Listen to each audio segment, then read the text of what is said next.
nos trae hoy? Sí. Mira, hoy les voy a hablar de un personaje de verdad que hasta hoy día sigue siendo estudiado. Es un chileno con condiciones paranormales increíbles. Se llama Jaime Galté Carré, un abogado destacadísimo, que tuvo la dirección de la Escuela de Leyes en Valparaíso, estuvo en la Contraloría de Santiago, pero a lo largo de su trayectoria, de su historia, se van reconociendo diferentes casos en los cuales incluso están involucradas autoridades chilenas. ¿En serio? Autoridades vigentes hoy día. Por ejemplo, los abuelos de Michelle Bachelet recurrieron a él porque tenía condiciones muy singulares.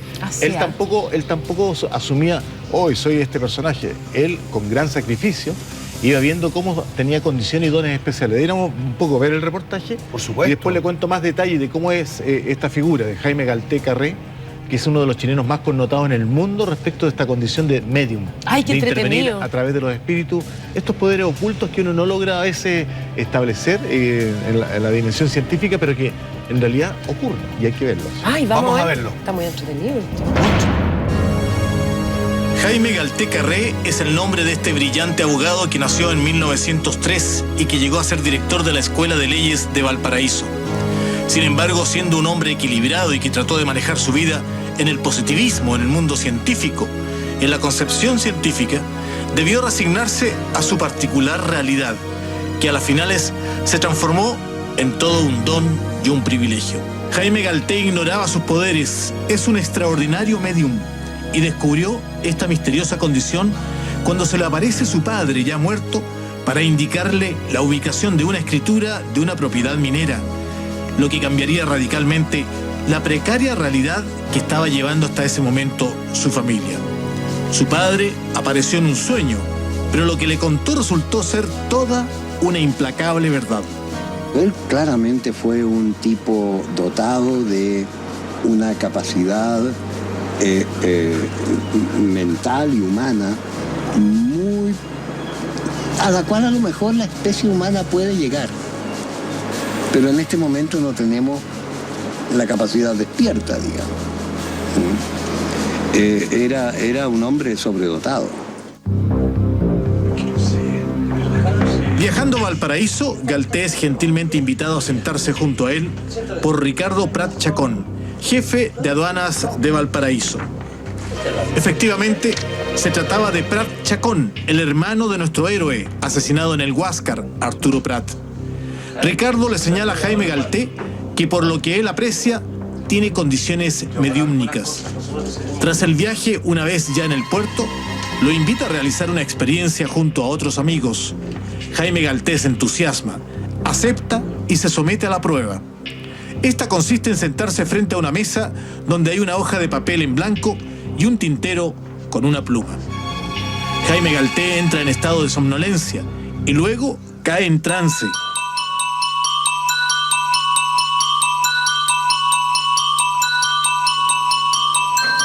Al despertar se da cuenta que ha escrito sobre el papel, pero que no es su letra.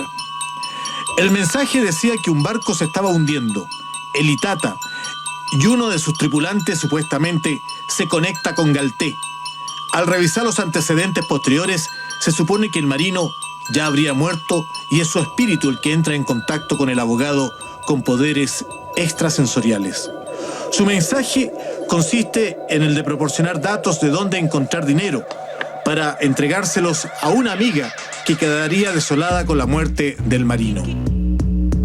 Él de repente soñó con que el Itata se hundía en una vuelta de campana, lo cual es histórico, ¿eh? Pasó a la salida del puerto de ese que está cerca de Concepción, ¿cómo es que se llama? Talcahuano. Y viniendo al norte, el tipo se dio una vuelta de campana, el barco, y se hundió. Y murieron casi todos sus tripulantes, ¿sabes? Y él anticipó esto. Lo anticipó ¿cómo? Él había caído en trance en la primera prueba que le hicieron a ver si tenía facultades mediunímicas, que se la hizo un hermano de Arturo Prat Chacón. Y él escribió una carta, cayó en trance y escribió una nota escrita por un tipo llamado Froilán González, si mal no recuerdo, que decía que el Itata se había hundido y le decía a la mamá que iba a encontrar plata en una cocinilla, en una infiernillo, en una salamandra, digamos, en su casa. Ya lúcido, Jaime Galté y sus nuevos amigos hacen averiguaciones sin poder confirmar preliminarmente la información. La Capitanía de Puerto de Valparaíso ignora algún accidente de una embarcación y la nave Itata, a la que se hace alusión, hasta el momento está navegando sin novedad frente al puerto de Talcahuano. Pero Jaime Galté y sus nuevos amigos, pese al escepticismo y al riesgo de su prestigio, se desespera porque cree con mucha firmeza que ese contacto con el que acaba de ser medium sí ocurrió y tiene una base de verdad.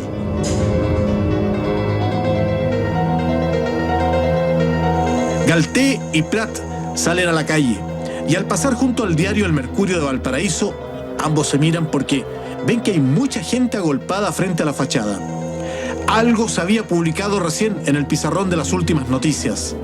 Al acercarse, leen: naufragio de barco Itata.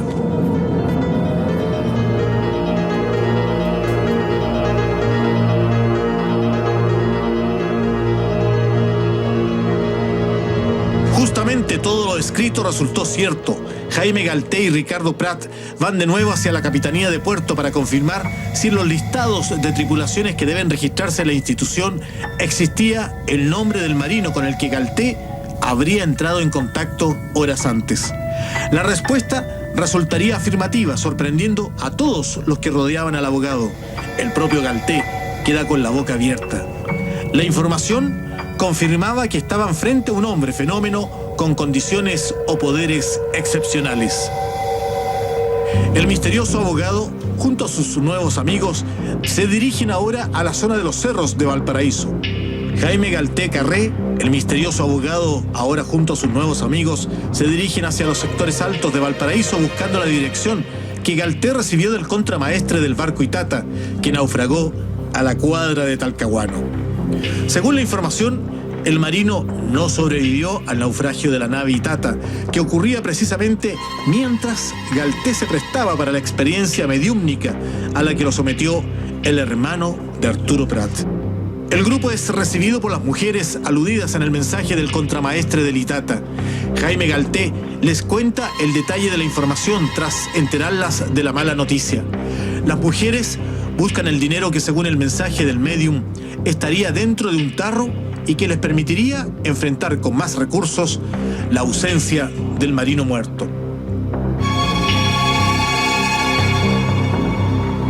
Y ahí entendió, sobre todo cuando fueron a la casa del propio Froilán González y le dijeron a la mamá que el dinero estaba en la salamandra y lo encontraron, él comprendió que él tenía facultades mediunímicas muy particulares.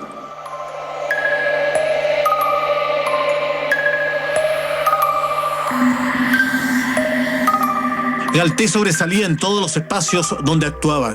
Este hombre de ley, sumamente discreto y reservado, cohibía a los alumnos con su mirada penetrante, fija, cuando los evaluaba en la Comisión de Derecho Procesal durante los terribles y famosos exámenes de grado de la Escuela de Derecho de la Universidad de Chile en Valparaíso. Poseía la peculiaridad de establecer conexiones en otros planos, en otras dimensiones. En esta, como en varias oportunidades, sus colegas fueron testigos de la capacidad de descifrar los pensamientos del alumno, al cual sugirió manifestar a viva voz sus ideas. No había duda que Jaime Galté trascendía el plano terrenal, conectándose con lo sobrenatural de manera espontánea.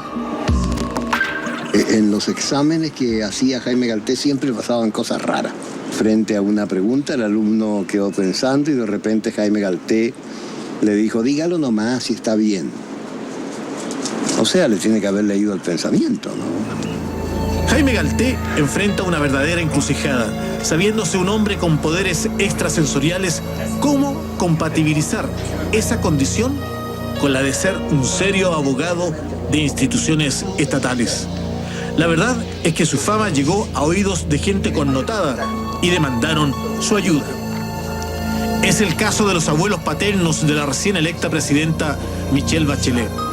El matrimonio, compuesto por Alberto Bachelet y Mercedes Martínez, recurrieron a Galté por su hijita gravemente enferma en 1939 para que los contactara con el pediatra que la atendía, pero que había muerto recién.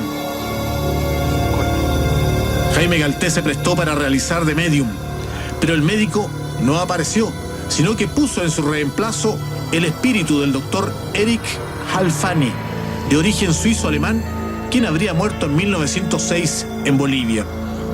Este prescribió una medicina recién creada en Alemania, pero no existente en Chile. El espíritu del doctor Halfani se convertiría en el futuro en un gran aliado para las intervenciones del críptico abogado Jaime Galté. Él firmaba con el nombre doctor Halfani. Sus recetas, digamos. Y tiene comentarios divertidísimos. Por ejemplo, ¿quién fue el idiota que diagnosticó tumor? La señora está embarazada. El doctor Halfani resultó que era un médico que se había muerto, claro, más o menos a comienzos del siglo XIX. Unos 3 o 4 años después que había nacido Galté, Jaime Galté, claro. Y Jaime, cuando caía en trance, este era el espíritu que llegaba a él y diagnosticaba a través de él. Este misterioso abogado fue un médium de incorporación integral. Él sabía que cada vez que ejercía la mediumnidad, perdía minutos de su vida. No obstante, la derrochó generosamente en bien de los demás. Convencido de que la conexión que establecía con el doctor Halfani era vital para muchas personas, se dedicó a contactar con él. Si bien es cierto, es que este médico no habló jamás a través de sus labios, sí le hacía llegar sus juicios a través de una pluma y un papel. Solo escribía sus mensajes con las manos de Jaime Galté, con una enorme letra muy diferente a la suya y con una precisión muchas veces comprobada. Diagnosticaba enfermedades y dictaba tratamientos con remedios modernos, a veces desconocidos en Chile. El testimonio del doctor en economía, Rolando Urrutia, da cuenta de que sufrió un accidente al momento de nacer, cuando una enfermera le aplicó una solución con base en nitrato de plata, la cual estaba mal elaborada y quemó sus córneas, ocasionándole ceguera. Luego del diagnóstico del doctor Halfani de manos de Galté, pudo recobrar la vista. Otro caso emblemático es el amigo de Galté que acudió a él por una infección generalizada en los riñones. El doctor Halfani le transmite que la infección no se encuentra en las vías urinarias, sino que es proveniente de focos infecciosos de un molar superior izquierdo. Superada la gravedad por los medicamentos recetados en la emergencia, poco después el dentista confirmó en las radiografías el diagnóstico: infección en un molar superior izquierdo.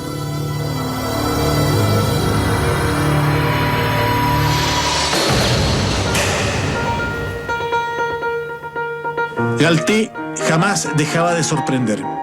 Este hombre en estado de trance se sentaba al piano y tocaba maravillosamente obras de Chopin, a pesar de que jamás había estudiado instrumento alguno. Se dice que también pintaba y tenía visiones del futuro. Jaime Galté jamás, pero jamás cobró por sus consultas. Era un hombre verdaderamente desinteresado. Este ser lleno de luz nunca aceptó ni un regalo por el bien que hacía, ni se jactaba de sus dones. La humildad era una de sus mayores virtudes. Con el pasar del tiempo, Jaime Galté ya no era capaz de ocultar el cansancio que lleva consigo. Cuando se le consultaba sobre la experiencia y sus recuerdos, él describía cuanto sigue: me concentro, pongo la mente en blanco y entonces algo ocurre. Una corriente empieza a bajar desde arriba del cerebro y otra a subir desde la base de la columna vertebral.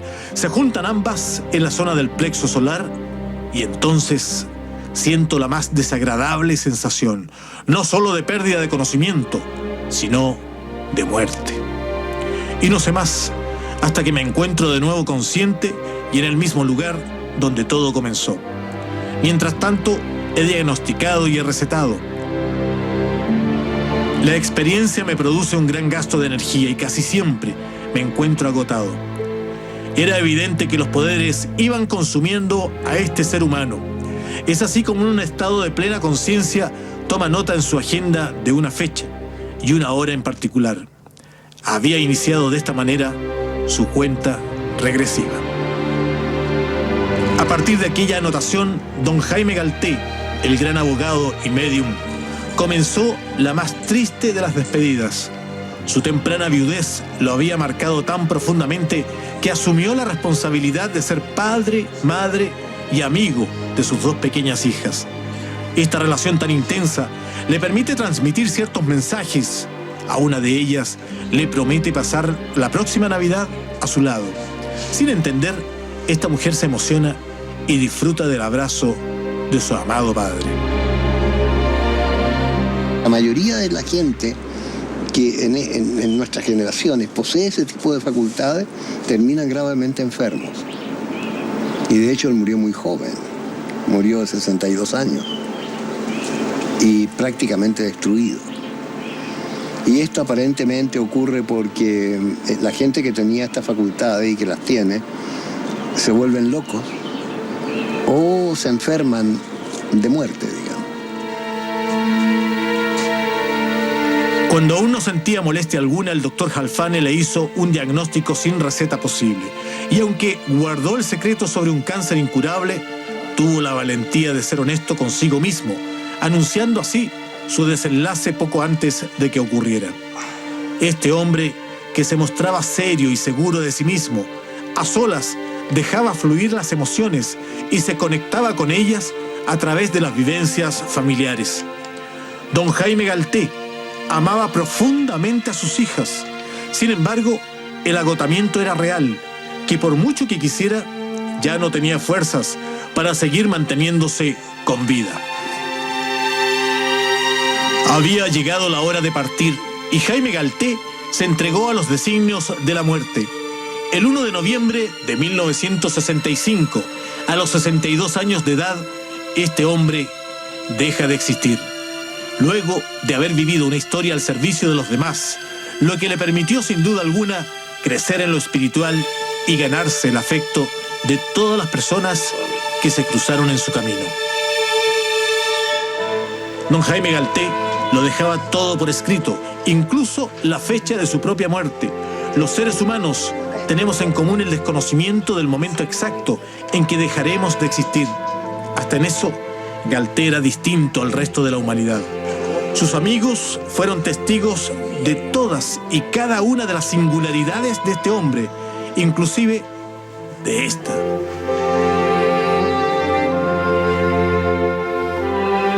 El tiempo fue transcurriendo, pero no así la pena para esta mujer. María Inés Galté coloca guirnaldas en su árbol de Navidad. Sumergida en el desconsuelo, mira con amor aquellos arreglos heredados de su padre. Si bien estos dejaron de funcionar, para ella no significaba un impedimento para que estén presentes simbólicamente en aquel árbol. Grande fue la admiración cuando las luces se encendieron de nuevo, como prueba de que don Jaime Galté no había olvidado la promesa hecha un tiempo atrás: pasar Navidad con su amada hija.